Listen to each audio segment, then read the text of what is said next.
Baik, mohon maaf karena tadi ada kesalahan teknis sehingga videonya berhenti. Jadi saya lanjutkan ke part 2 untuk pembahasan mengenai kelanjutan pembahasan mengenai teori kinetik gas dan termodinamika. Jadi yang sebelumnya dibahas terkait tentang gas diatomik. Jadi ada beberapa kondisi. Yang pertama pada suhu rendah, terus suhu sedang, dan ketika suhunya dinaikkan. Nah, untuk pembahasan yang ketiga ini pada saat suhu gas diatomik dinaikkan lagi, maka akan muncul rotasi molekul terhadap pusat massanya. Nah, rotasi yang terjadi itu memiliki dua kemungkinan arah, yaitu pada arah sumbu Z dan arah pada sumbu sumbu X, mohon maaf. Nah, tidak ada arah pada sumbu Y karena sumbu Y ini sejajar dengan sumbu molekul ya. Jadi dia sejajar dengan sumbu molekulnya. Jadi tidak ada rotasi mengelilingi sumbu Y. Nah, tiap arah rotasi ini menghasilkan energi kinetik rotasi masing-masing. Jadi dengan teorema ekipartisi energi rata-rata untuk masing-masing rotasi itu adalah 1/2 kT. Nah, dengan demikian, energi tiap molekul gas diatomik pada suhu yang cukup tinggi itu menjadi energi rata-rata suhu satu gas diatomik itu 5/2 kT ditambah 1/2 kT ditambah 1/2 kT. Jadinya dia 7/2 kT. Nah, kalau terdapat N mol gas, maka energi dalam gas diatomik pada suhu tinggi itu adalah U-nya sama dengan 7/2 nRT.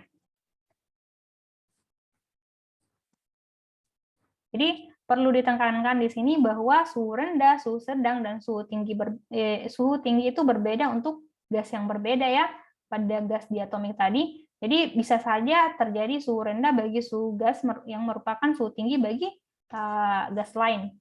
Jadi definisi yang tepat untuk suhu rendah, suhu sedang, dan suhu tinggi itu adalah seperti ini. Jadi untuk suhu rendah itu adalah suhu ketika gerak rotasi molekul gas diatomik belum muncul. Suhu sedang itu suhu ketika gerak rotasi molekul sudah muncul tetapi gerak vibrasinya belum muncul. Dan suhu tingginya itu adalah suhu ketika gerak vibrasi molekul sudah muncul. Nah, suhu-suhu ini berbeda untuk gas yang berbeda. Oke. Oke, itu tadi terkait teori kinetik gas. Selanjutnya kita akan bahas tentang hukum termodinamika, yaitu ilmu yang menghubungkan antara panas dengan mekanika ya.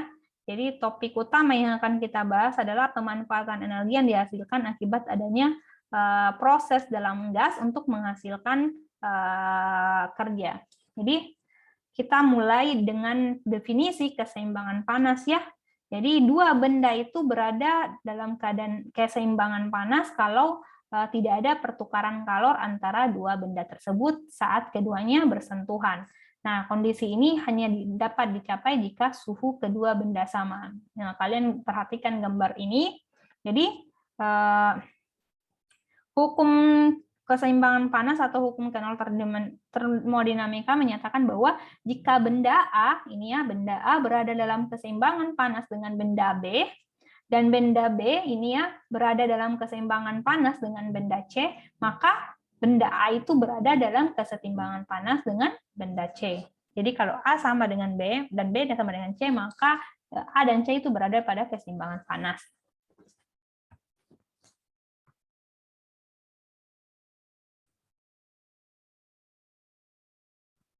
Nah, dalam membahas termodinamika, tentunya alam semesta itu dibagi atas dua bagian ya. Jadi ada pembahasan tentang sistem dan lingkungan. Nah, sistem itu adalah bagian yang sedang kita kaji atau selidiki, sedangkan lingkungan itu adalah semua bagian alam di luar sistem.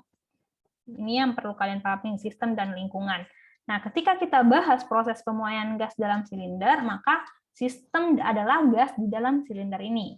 Dan lingkungannya adalah silinder beserta semua bagian alam di sekelilingnya.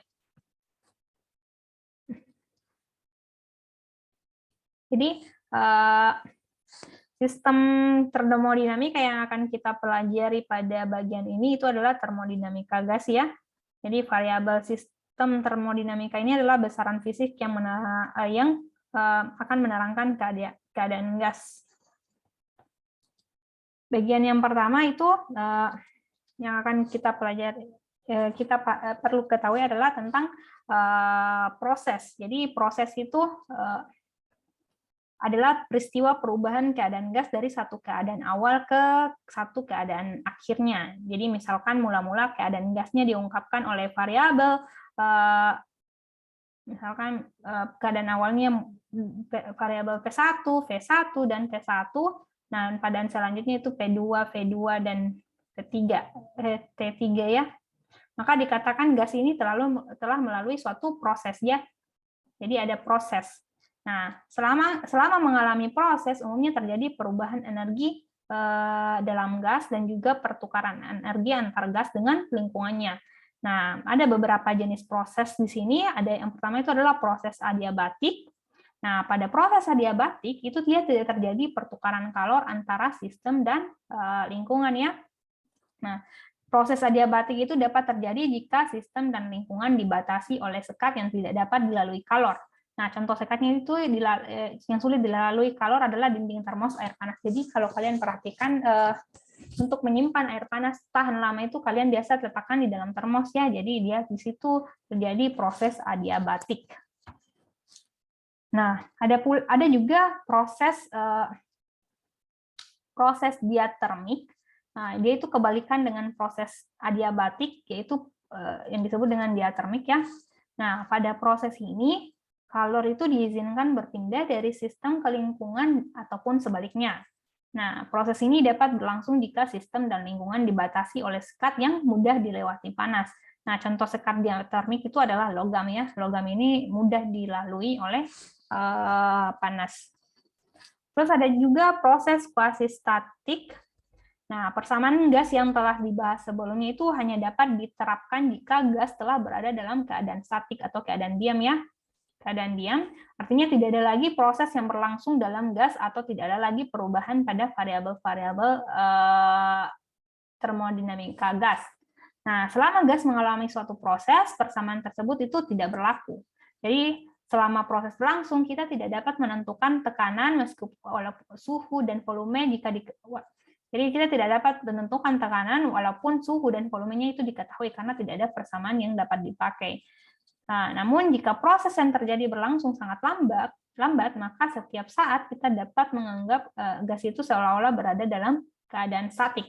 Nah, ini yang dinamakan dengan proses quasi-statik.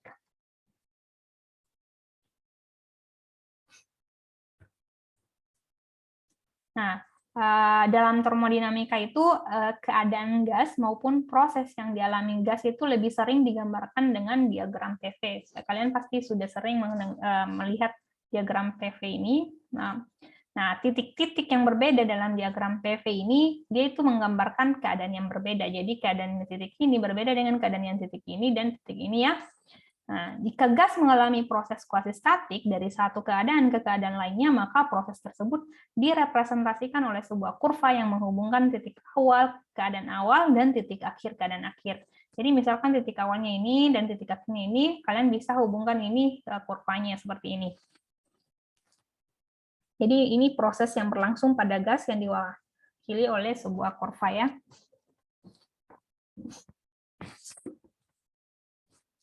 Jadi dengan bantuan diagram PV ini kita akan bahas beberapa proses khusus yang memiliki kurva yang khas pada diagram PV. Yang pertama itu adalah proses isohorik. Jadi proses isohorik ini adalah proses yang berlangsung pada volume tetap. Nah, kurva isohorik itu adalah kurva tegak. Dan contohnya itu adalah proses yang berlangsung pada gas yang dalam wadah tertutup yang volumenya tidak berubah selama proses berlangsung. Jadi isohorik itu adalah volumenya tetap ya, volumenya tetap.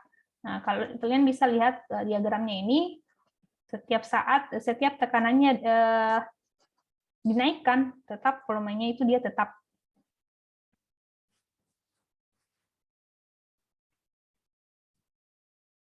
Jadi yang gambar yang bagian yang ini dia tekanannya mengalami pertambahan. Ini ya, tekanannya mengalami pertambahan. Terus ini yang tekanannya mengalami pengurangan. Nah, ada juga proses isobarik. Oke, mohon maaf. Mohon maaf sebentar ya. Saya share ulang. Oke, lanjut ya. Terus ada juga proses isobarik. Proses isobarik itu adalah proses yang berlangsung pada tekanan tetap. Jadi ini tekanannya tetap ya, tekanan tetap. Tadi isobarik dia volumenya tetap.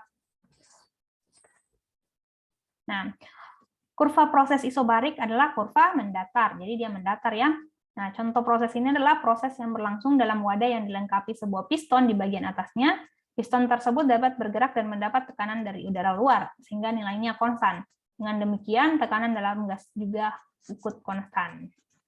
Ini ya kurvanya mendatar ya kalau dia prosesnya isobarik. Nah, ini volumenya dia mengalami penurunan, dan ini dia mengalami peningkatan, pengurangan. Ini pertambahan ya, kalau ini pengurangan. Terus proses isotermal. Jadi proses isotermal itu adalah proses yang berlangsung pada suhu tetap. Ini suhunya tetap ya, T-nya tetap. Contohnya itu adalah proses yang berlangsung dalam wadah logam di mana wadah tersebut dicelupkan dalam air yang volumenya sangat besar. Nah, karena volumenya airnya sangat besar, maka selama proses berlangsung suhu airnya itu dapat dianggap konstan, sehingga suhu gas dalam wadah juga dianggap konstan. Nah, ini adalah proses isotermal, grafik PV untuk proses isotermal. Jadi kurva yang kanan ini berlangsung pada suhu yang lebih tinggi, ini ya, suhu yang lebih tinggi, dan kurva yang kiri ini yang suhu lebih rendah. Jadi TB-nya ini lebih besar daripada TA-nya ya.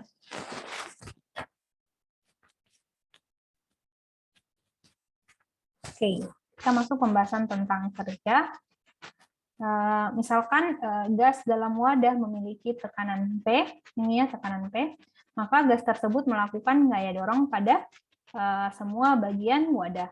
Nah, jika gas mengalami perubahan volume, maka ada bagian wadah yang berpindah. Bagian wadah yang berpindah keluar jika volume gas bertambah dan berpindah ke dalam jika volume gasnya berkurang. Nah, karena bagian wadah tersebut mendapat gaya, maka perpindahan bagian wadah ini menunjukkan adanya kerja yang dilakukan gas. Nah, kalau kita tinjau gas dalam silinder ini, yang silinder tegak yang memiliki luas penampang A, jadi luas penampangnya A. Nah, silinder ini dilengkapi sebuah piston, ini piston ya, piston yang dapat bergerak dengan mudah. Nah, proses menyebabkan berpindahnya piston sejauh delta X. Jadi kalau kita berikan tekanan, maka pistonnya akan bergerak sejauh delta X. Nah, gaya yang dilakukan gas pada piston itu adalah sebesar ini. F sama dengan P dikali A. Tekanan dikali dengan luas penampangnya. Luas penampangnya. Oke ya. Nah, kerja yang dilakukan gas untuk memindahkan piston itu adalah delta W-nya. Jadi kita simpulkan delta W itu adalah kerja yang dilakukan gas. Itu adalah gaya dikali perpindahan ini, perpindahan pistonnya delta X. Jadi yang gaya tadi P dikali delta A, P dikali A kita ganti dengan dari F. Jadi PA delta X. Nah, bisa kita lihat di sini kalau ada luas penampang dikali dengan perubahan panjang, berarti itu adalah tak lain dari perubahan volume, delta V. Jadi delta V itu adalah perubahan volume gas, yang tak lain adalah A dikali delta X. Jadi kerja yang dilakukan gas itu bisa kita tuliskan sama dengan P dikali delta V, tekanan dikali dengan perubahan volumenya. Jadi besarnya kerja yang dilakukan oleh gas untuk memindahkan piston ini, tak lain adalah besarnya tekanan dikali dengan perubahan volumenya.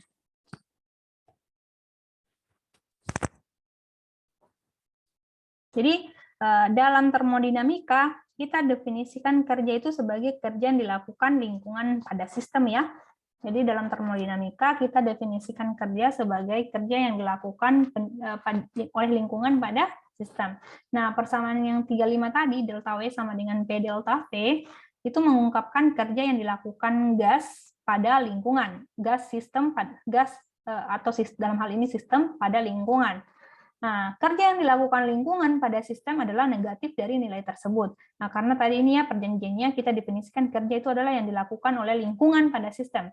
Namun yang persamaan 3 lama tadi ini kerja yang dilakukan oleh sistem pada lingkungan. Makanya kalau kita mau sesuaikan dengan perjanjian ini, maka kita buat dia negatif dari nilai yang persamaan tadi. Makanya kerja selama proses itu didefinisikan sebagai minus P dikali delta V. Nah, kerja juga bisa kita dapatkan dengan melihat grafiknya ya, dibantu dengan diagram PV.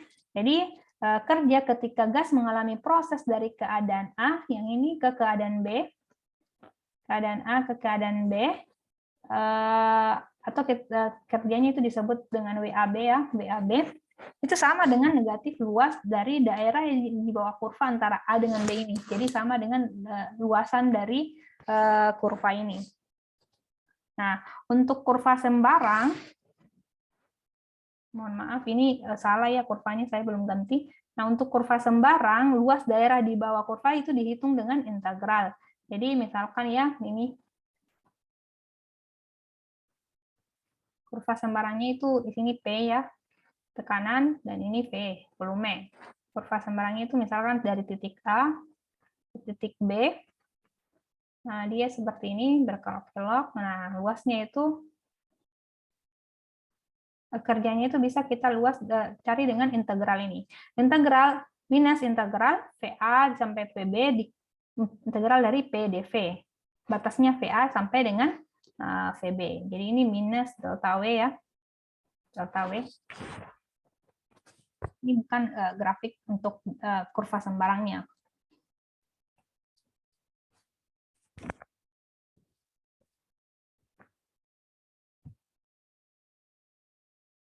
Oke, itu tadi terkait hukum kenal termodinamika.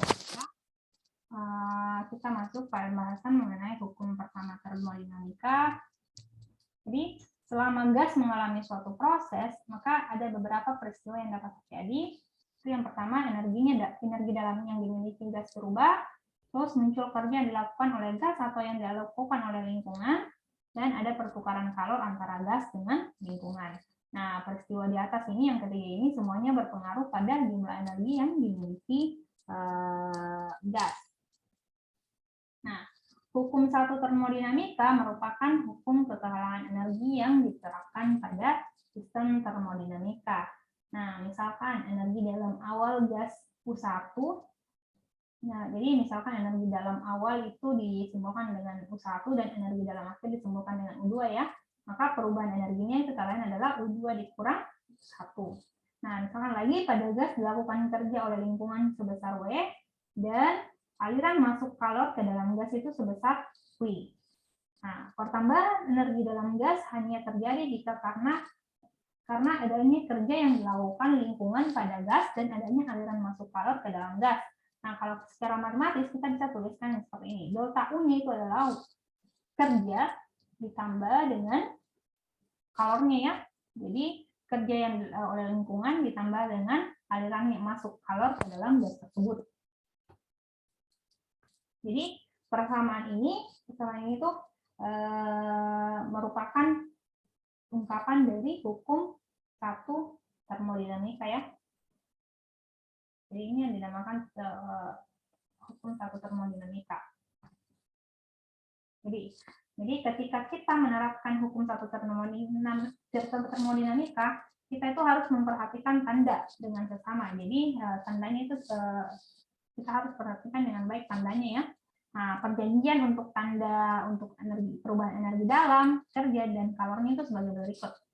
Jadi delta U-nya perubahan energi dalamnya itu positif jika energi dalam yang dimiliki gas itu bertambah. Jadi dia positif kalau energi dalam yang dimiliki oleh gas itu bertambah.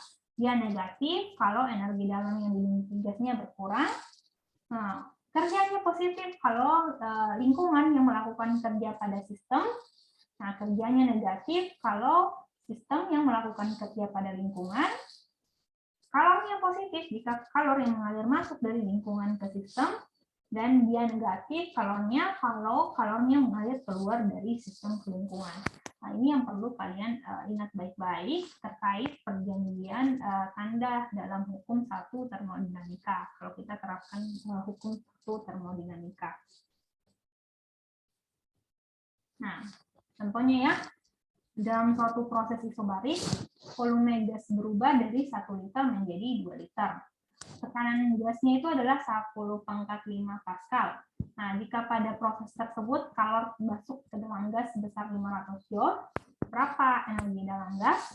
Nah, penjelasannya seperti ini.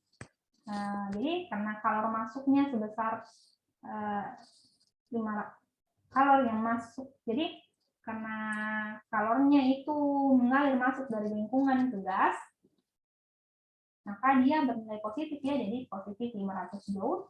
Nah, kerja isobariknya yaitu W sama dengan minus P2 dikurang P1. Jadi P-nya tadi 10⁵ ya, 10⁵ Pascal. Ini minus ya. Mohon maaf, di sini minus 10⁵ Pascal dikali dengan P2. P2-nya itu adalah ini 2 liter. 2 liter itu berarti 2 dikali 10⁻³ meter kubik.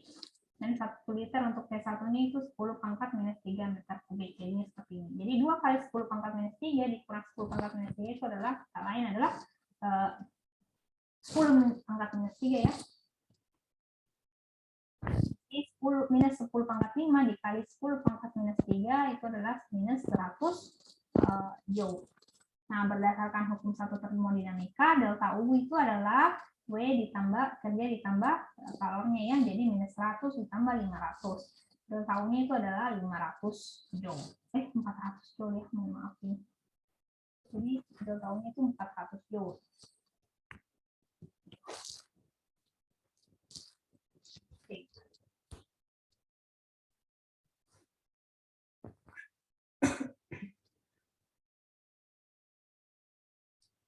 Oke, sekarang kita masuk pembahasan tentang siklus. Jadi siklus itu adalah proses yang berawal dari satu keadaan dan berakhir kembali ke keadaan semula. Nah, kalau kita gambarkan dalam diagram PT, maka siklus itu akan berupa kurva tertutup seperti gambar ini ya. Jadi dia merupakan kurva tertutup.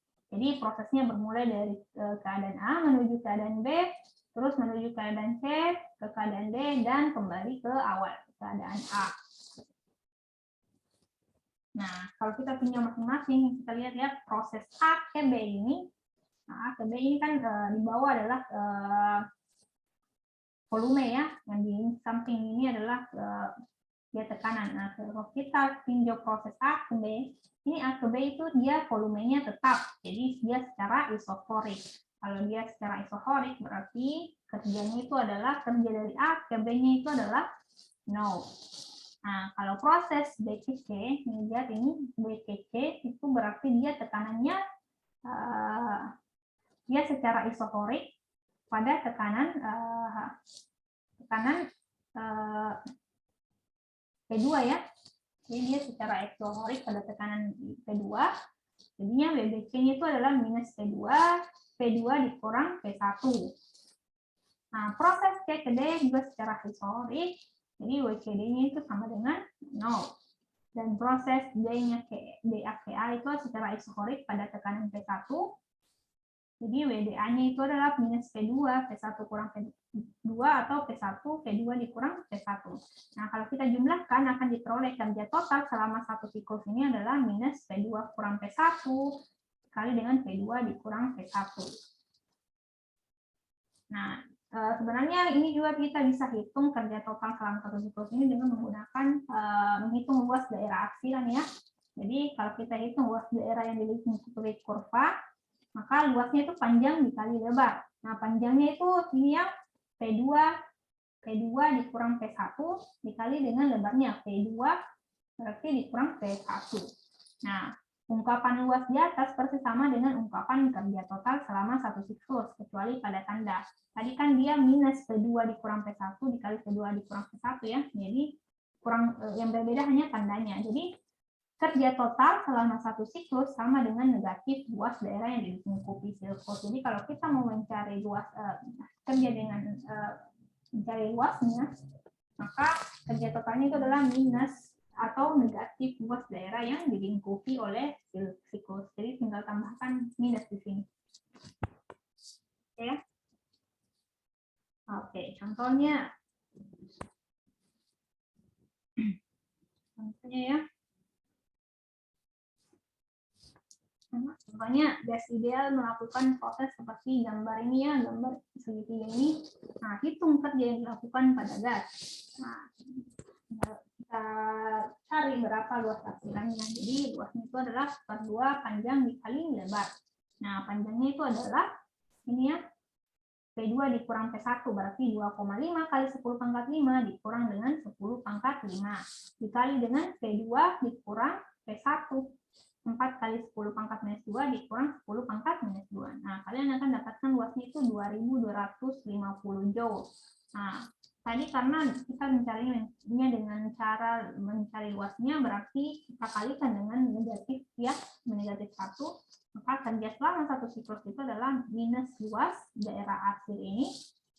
Cara lain adalah minus 2250 joule. Jadi minusnya di sini minus 2250 joule. Oke. Jadi dari pembahasan sebelumnya itu jelas bahwa jika gas itu melakukan proses satu siklus, maka kerja total yang dihasilkan itu dapat berharga negatif. Jadi kerja yang berharga negatif tadi itu menunjukkan bahwa gas itu melakukan kerja pada lingkungannya aja. Jadi jika siklus proses jadi kalau siklusnya itu dapat dilakukan berulang-ulang, maka gasnya itu akan melakukan kerja juga yang terus-menerus pada lingkungan. Nah, untuk memanfaatkan kerja yang dilakukan oleh gas tersebut, para ilmuwan lalu merancang suatu mesin ya yang disebut dengan mesin Calor. Nah, dalam mesin ini gas itu diatur. Jadi dalam mesin ini gas itu diatur untuk melakukan siklus proses secara terus-menerus. Nah, kerja yang dihasilkan gas itu digunakan untuk memutar mesin yang kemudian dapat diubah ke energi bentuk lain seperti energi listrik dan lain-lain ya. Jadi contoh mesin Calor itu adalah mesin kendaraan bermotor, terus ada juga turbin, ada mesin jet dan sebagainya. Nah, mesin Calor ini bekerja mesin Calor pada umumnya itu bekerja pada antara dua buah reservoir sumber panas, yaitu reservoir panas yang bersuhu T1 dan reservoir dingin yang bersuhu T2. Nah, kalor itu mengalir dari reservoir panas menuju reservoir dingin melewati suatu mesin ya. Jadi dia mengalir dari T1 ke T2 melalui suatu mesin. Nah, sebagian kalor dari reservoir panas digunakan untuk menghasilkan kerja dan sisanya dibuang ke reservoir dingin. Nah, dengan hukum kekekalan energi itu diperoleh Q1 sama dengan Q2 ditambah dengan W kerja yang dilakukan. Jadi Q1 itu adalah jumlah kalor yang diserap dari reservoir panas, dan Q2 itu adalah jumlah kalor yang dibuang ke reservoir dingin, dan W itu adalah tak lain adalah kerja yang dilakukan.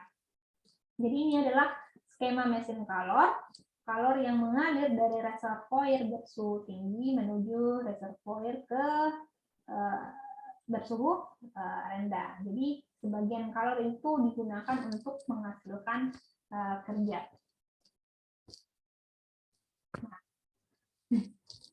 efisiensi mengukur kemampuan suatu mesin mengubah kalor yang diserap dari reservoir panas menjadi kerja. Jadi untuk Q1, untuk jumlah kalor yang diserap dari reservoir panas, mesin yang menghasilkan kerja itu lebih besar dikatakan dikatakan jika dia memiliki efisiensi yang lebih tinggi. Jadi dikatakan efisiensinya lebih tinggi itu kalau dia mesinnya menghasilkan kerja yang lebih besar. Oleh karena itu efisiensi itu didefinisikan sebagai berikut. Jadi ini itu W sama dengan efisiensinya sama dengan kerja total kerja yang dilakukan dibagi dengan kalor yang diserap dari reservoir panas ini dikali dengan 100%. Oke, selanjutnya ada namanya mesin Carnot ya. Mesin Carnot. Jadi efisiensi mesin Carnot yang tadi itu yang dibuat hingga sekarang itu sebenarnya tidak terlampau tinggi. Jadi hampir tidak ada mesin Carnot yang dibuat dengan efisiensi di atas 50%. Nah, dan mesin Carnot dengan efisiensi tertinggi itu adalah mesin Carnot ya, yang pertama kali dikaji oleh ilmuwan Prancis, Sadi Carnot 1796 sampai 1832.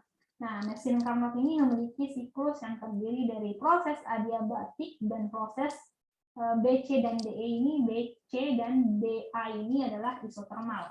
Nah, kalor yang diserap dari reservoir bersuhu tinggi itu hanya pada proses BC ini. BC. Dan kalor yang dibuang ke reservoir bersuhu rendah itu hanya pada proses DA. Nah, efisiensi mesin Carnot itu dituliskan seperti berikut. Jadi 1 dikurang suhu pada reservoir tadi T2 apa ya? Jadi suhu pada reservoir dingin dibagi dengan suhu pada reservoir panas ya. Pada reservoir panas dikali dengan 100%. Ini untuk mesin Carnot. Terus ada juga mesin Otto dan mesin diesel. Jadi mesin Carnot tadi sebenarnya hanyalah mesin khayalan ya, atau mesin teoretik. Jadi sangat sulit untuk mewujudkan mesin Carnot tadi dalam wujud nyata. Jadi mesin yang digunakan pada kendaraan saat ini itu kebanyakan adalah ini, mesin Otto dan mesin diesel. Nah, mesin Otto itu adalah mesin yang menggunakan bahan bakar bensin dan sejenisnya yang disebut juga gasolin. Terus mesin diesel itu adalah mesin yang menggunakan bahan bakar solar. Nah,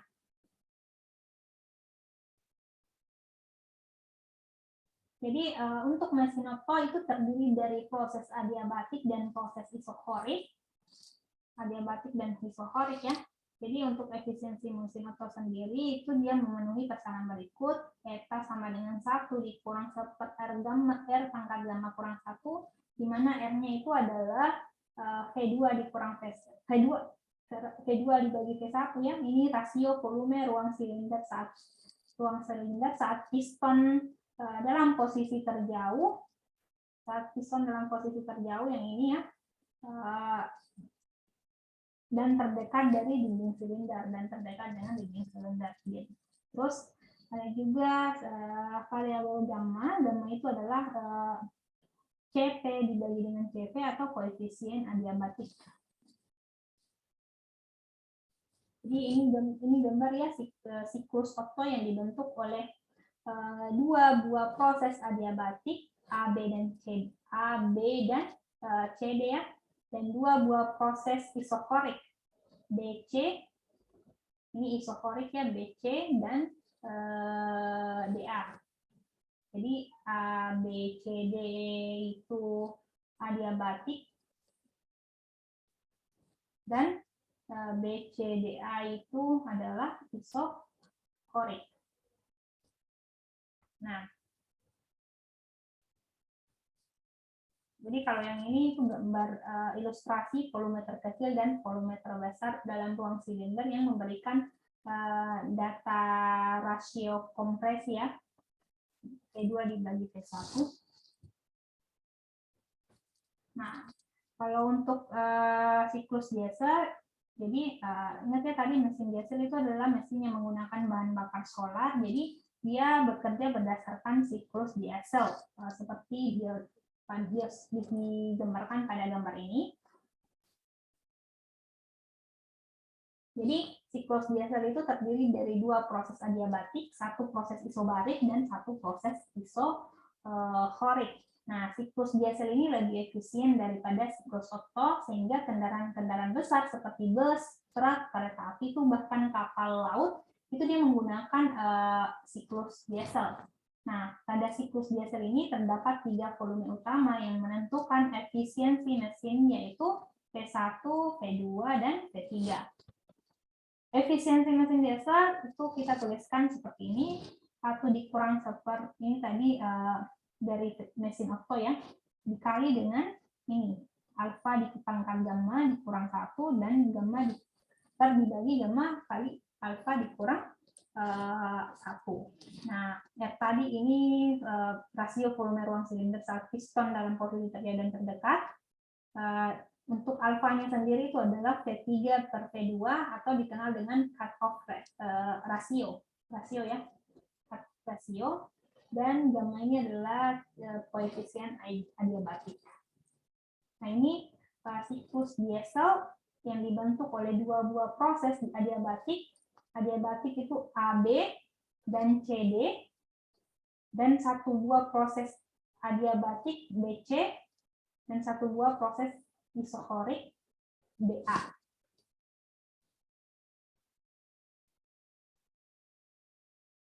Nah, BC itu isobarik ya. Ini BC isobarik. BA itu isokorik. Dan AB dan CD itu adalah adiabatik. Jadi dia ada 3 proses di sini. Oke. Nah, tadi ada mesin kalor. Nah, ternyata ada juga mesin pendingin. Nah, mesin pendingin itu memiliki arah aliran kalor yang berbeda dengan mesin kalor. Nah, pada mesin pendingin itu kalor mengalir dari reservoir bersuhu rendah ke reservoir bersuhu tinggi. Tadi kalau mesin kalor dia mengalir dari reservoir bersuhu tinggi ke reservoir bersuhu rendah.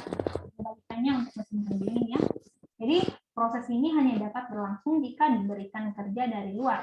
Jadi karena kalor itu tidak dapat mengalir secara spontan dari tempat bersuhu rendah ke tempat bersuhu tinggi. Jadi karena kalor itu tidak bisa berpindah dari suhu yang tinggi ke suhu yang rendah ke suhu yang tinggi, makanya diperlukan suatu kerja dari luar ya. Nah, contoh mesin pendingin yang kalian kenal itu adalah kulkas dan AC. Nah, kerja luar yang diberikan pada mesin ini itu adalah energi listrik PLN. Energi listrik PLN. Nah, berdasarkan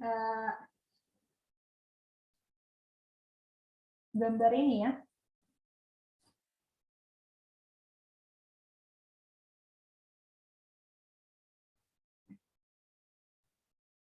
dulu mohon maaf, ini sepertinya ada yang salah.